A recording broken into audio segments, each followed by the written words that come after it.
Já parou para pensar no poder que um sonho tem? Não tô falando daqueles sonhos que a gente esquece assim que acorda, mas daqueles que parecem sussurros da alma, que falam sobre quem a gente vai se tornar. A história de José, lá no livro de Gênesis, nos ensina muito sobre isso. José era jovem quando começou a sonhar, e não eram sonhos comuns. Eram revelações. Ele via feixes de trigo, e os feixes dos seus irmãos se curvando diante do dele. Depois, o sol, a lua e 11 estrelas faziam o mesmo. Esses sonhos eles não foram criados pela imaginação de José. Eles vieram de Deus. E quando Deus decide falar, um sonho se torna uma promessa, uma visão do futuro. Mas aqui vai a primeira grande lição. Revelação sem maturidade pode gerar muito conflito. José, na sua juventude e talvez um pouco de ingenuidade, contou seus sonhos para a família. E o resultado? A Bíblia diz que seus irmãos passaram a odiar ele ainda mais. Eles já tinham ciúmes e agora tinham um motivo para invejar o futuro que Deus estava desenhando para ele. Isso nos ensina algo crucial. Nem todo sonho deve ser compartilhado com todo mundo. Existem sonhos que são como sementes. Eles precisam ser plantados primeiro no solo fértil do nosso coração, regados com oração e silêncio, e protegidos da geada do ceticismo e da inveja. O problema não era o sonho de José. O sonho era de Deus.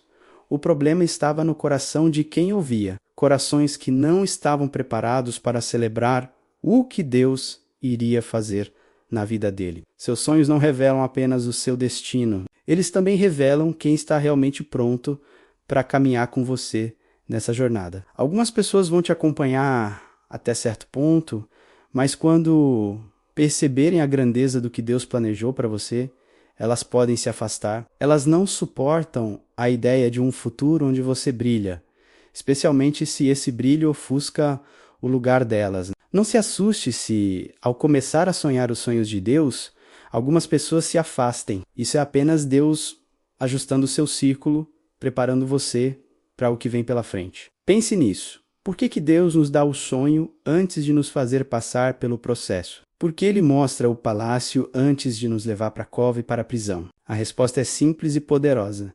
Para que, quando o processo apertar, quando a dor chegar, quando a solidão bater, a gente tenha algo para se agarrar. O sonho não é para inflar o nosso ego. O sonho é para fortalecer a nossa fé.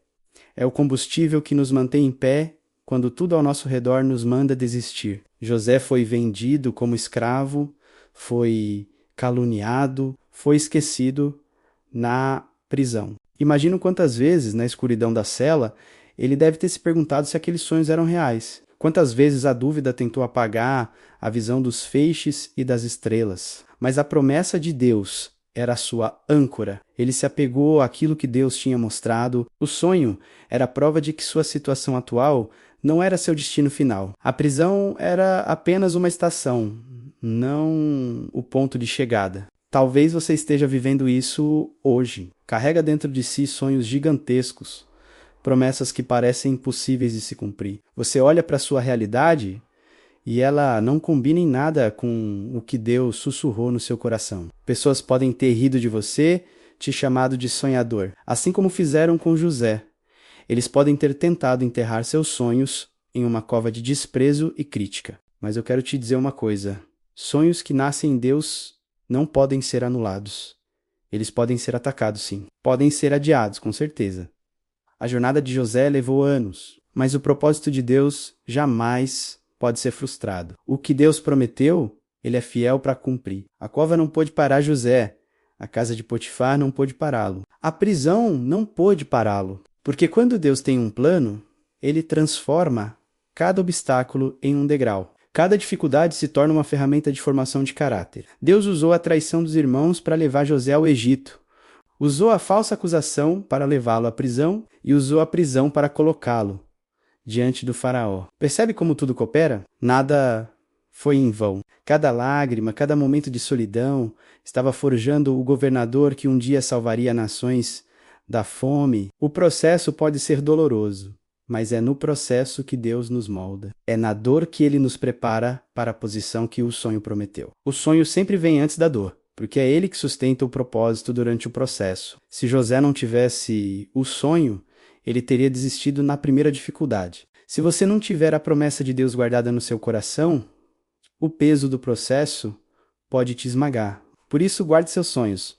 Proteja o que Deus te deu. Não exponha suas maiores promessas a corações pequenos. Alimente sua fé com a lembrança do que Deus já te mostrou. E quando chegar o tempo certo, ninguém poderá impedir o que Deus decretou. Assim como José, você sairá da sua prisão, você será honrado, e aqueles que duvidaram verão o cumprimento da promessa. E o mais bonito de tudo é que no final, o propósito nunca foi sobre José, foi sobre salvar sua família, sobre preservar a linhagem da promessa. Seus sonhos, da mesma forma, não são apenas sobre você, são sobre um impacto que sua vida terá no mundo, sobre as pessoas que serão abençoadas através do seu testemunho de fé e perseverança. Então, se você tem um sonho de Deus, agarre-se a ele, não desista, não importa o quão difícil o caminho pareça. Lembre-se que o mesmo Deus que deu o sonho a José é o Deus que está com você hoje. Ele está no controle de cada detalhe. Confie no processo,